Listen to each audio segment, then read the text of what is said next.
Okay, I was just taking a break from some personal home improvement projects and some personal things that I've been working on and studying. And I took a look at a reply that I received from a black man in a Facebook group, well, one of the Facebook groups for black people of indigenous American descent that I'm a member of. And this black man, he was commenting on the video I shared, which states that a billionaire offered black women, I think something like $100 for their eggs, while the average white woman can get like $10,000 for her eggs, and a lot more than that if she's a surrogate and carries the child in her body. And the only thing she has to do to qualify for that much higher sum of money is to just be young and healthy and white. That's it. And I was talking about how this billionaire was actually insulting the black women who were professionals and who looked like supermodels and had all kinds of money. I was explaining how he was actually insulting them by offering them like $100 each for their eggs, and how most black people miss that because most black people typically don't know how much women of non-color, how much their eggs and their surrogacy tends to be valued over that of their own. And also, a lot of black people don't know that if you're of indigenous American descent, there are some companies that will not buy your eggs and will not allow you to be a surrogate just on the basis of you being Native American alone. Okay, there's some companies that do that, where it's even worse for natives than for black women who are not from the more Mongolian ethnic group. And yes, I do know that black ethnic groups built the pyramids all up through Ohio and South America. I know this. I'm descended from some of them. I already know. But with that said, I'm going to talk about how an indigenous black man in an indigenous black group responded to what I had to say about the insult from a white male billionaire that I have never seen any black person in any group actually catch or notice. No, like, I've never seen any black person pick up on the fact that, oh, okay, he's insulting them and they don't see it. No, nobody's picked up on that so far as I can tell.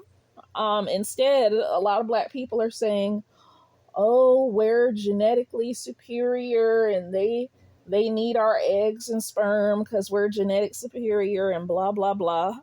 And this indigenous black man, he was basically saying the same thing that most other black people were saying in response to that billionaire story.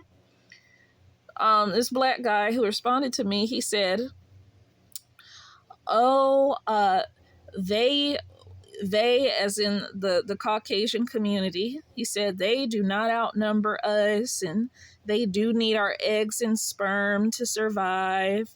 He went on to say it's because their genetics are recessive, and recessive will only go so far before it starts breaking back down into nothing, and that's why every so often they will breed with a black person, and a family will then go back to white because the black makes their gene pool stronger.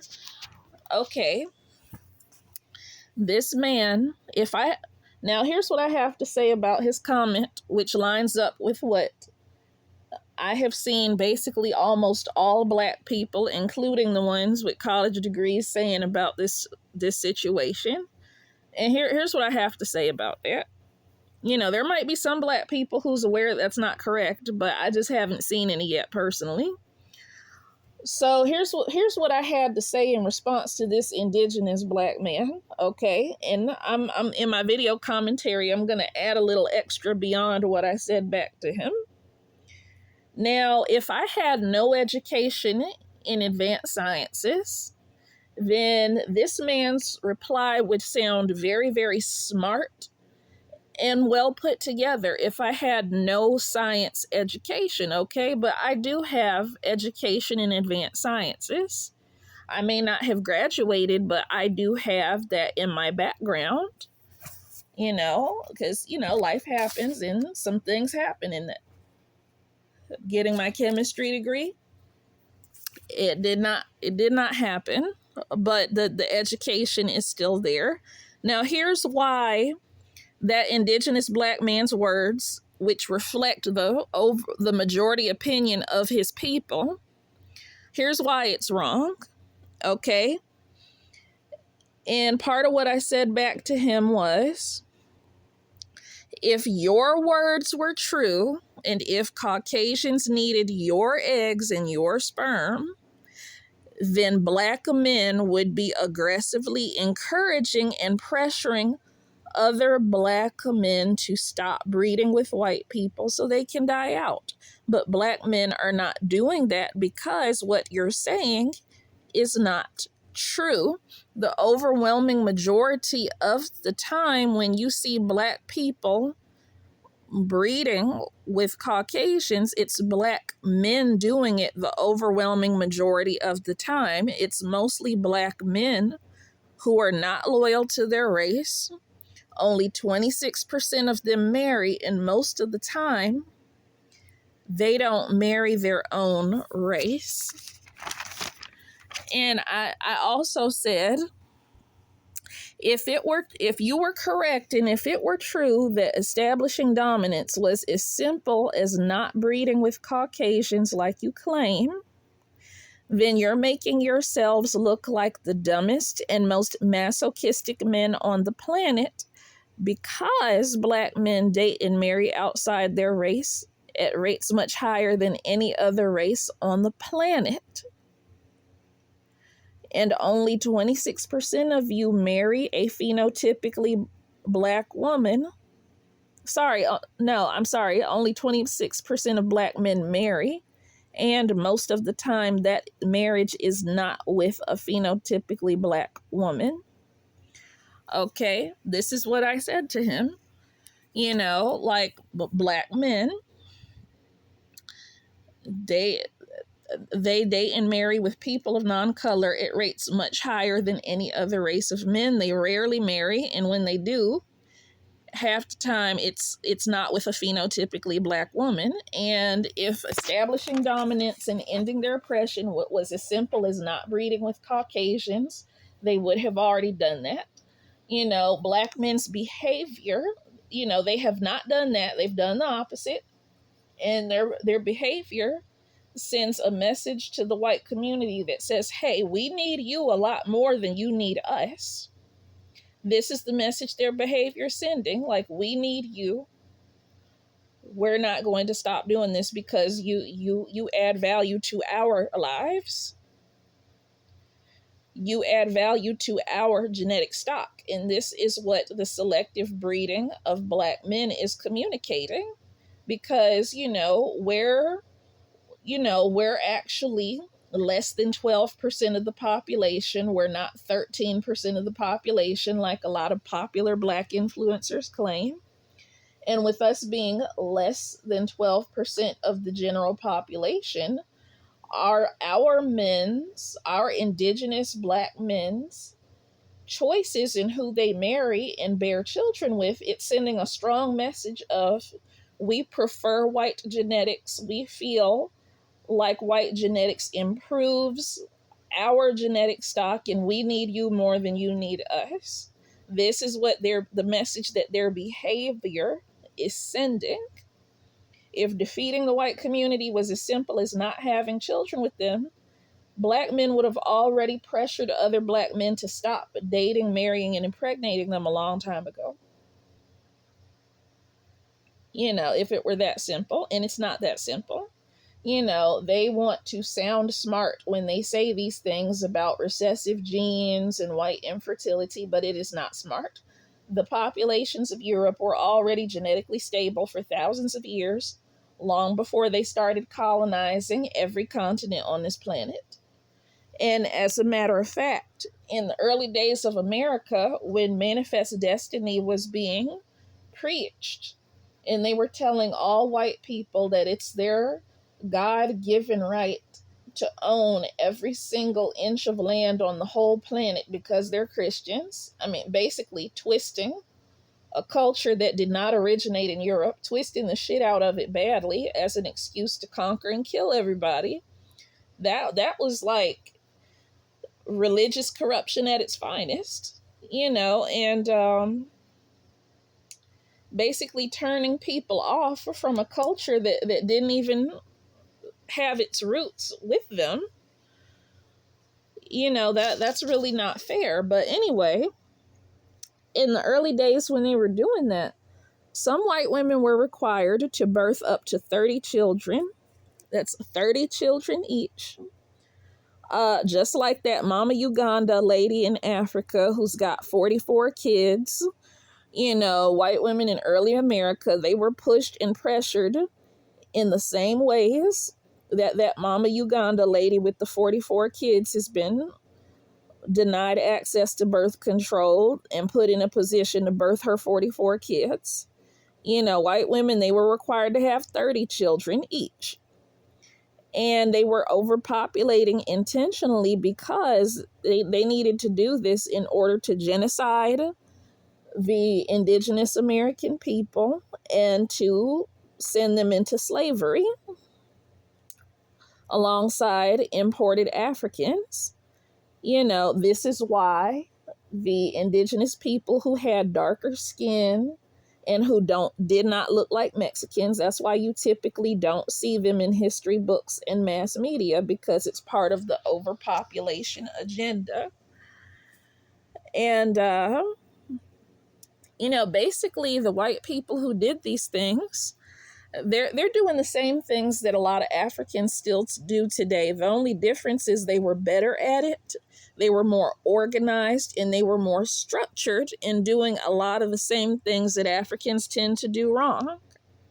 They were enslaved by Africans for a couple hundred years, and of course, in that time of being invaded by Asians, Africans, and Arabs, they learned a lot from these motherfuckers who kept invading them over and over and over again. So they're doing the same shit wrong as these black men and Asian men and Arab men who kept crossing Europe's borders and conquering them and enslaving them. They're doing the same shit wrong as their conquerors. They just learned how to be better at it. They learned how to become experts in it instead of continuing to live as recurring victims. And that's why everybody's mad. White people, they fought back, and now they're beating all of y'all motherfuckers at your own game. And that's why you're mad. Real talk. So anyway, and like I said, overpopulating intentionally for power and practicing chattel slavery, working slaves to death. There's quite a few African nations and tribes that still practice chattel slavery. They still work some of their slaves to death. Sometimes there's some slaves who drown to death in Africa under a dark-skinned, pure African black male slave master.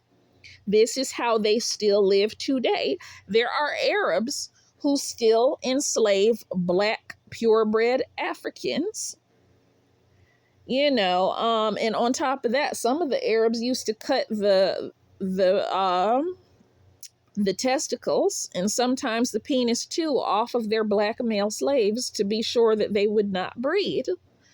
So with that said, when black men say that only white people did sick, atrocious things to their slaves, that is simply not true. That is simply not true, because Arab men and West African men, they have tortured, cut the genitals off, worked to death their slaves of their own race. And at one time they were doing it to their white slaves when they were invading Europe, just like the Asians.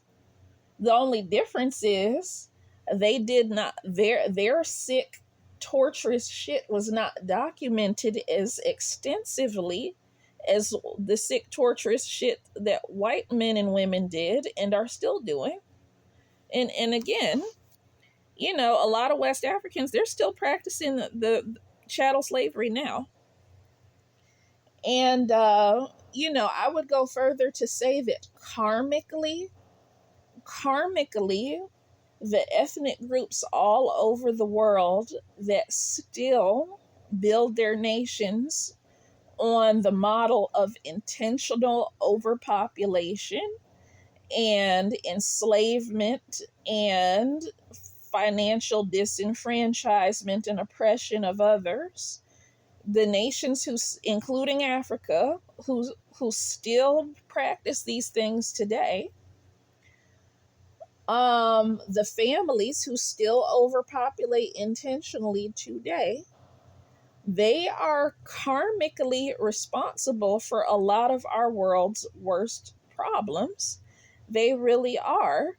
Their people may not admit it. White people may not admit that they overpopulated America intentionally for power, birthing up to 30 children each in some families. They're not going to admit that, but karmically, they're still responsible for that. Black people may not admit that they do the same shit in Africa, and they're still practicing chattel slavery and working their slaves to death. They may not admit that Black, pure African slave masters did sick things to their slaves, just like some of the white ones. They may not admit this, but karmically, they're still responsible for that. And the people of India, when they know that families, individuals, and groups of people are doing things that are still at the root of the overwhelming majority of our world's problems, and when people from India say, hey, well, let me go ahead and help you individually or your whole race to make your karma disappear so you don't have to correct any of these problems you started, so you don't have to be responsible for none of these problems. That's your fault. When people from India step in to release people from that, my question is, are they going to be responsible for the karma of the sixth great mass extinction? Are they going to be responsible for the karma of the current extreme destabilization of weather patterns at locations all over the world that's intensifying right now? Are the people of India and Asia going to be responsible for the population explosion and all the ethnic groups who they've pretty much absolved from having to take responsibility for teaching their people cultural practices and mate selection practices that's making a lot of the overpopulation and pedophilia and rape problems a lot worse? Are they going to be responsible for releasing people from having to fix that? Are they going to be responsible for the karma of making it so that people could continue teaching mate selection practices and cultural practices that fuels a lot the rape, the pedophilia, the overpopulation, the climate destabilization, all of it? Is India and Asia going to pay for helping people to continue teaching the wrong way and taking none of the credit for all the problems while things get a lot worse? Are they going to pay the price for helping to villainize and slander the spirits who actually did work to try to teach people the right way, to try to prevent and mitigate this?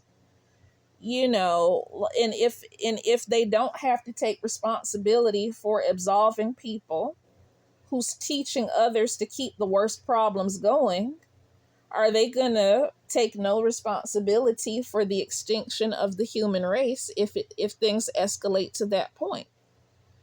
These are questions that we should be asking instead of just defining good as anyone who encourages mandatory polygamy and overpopulation and having, and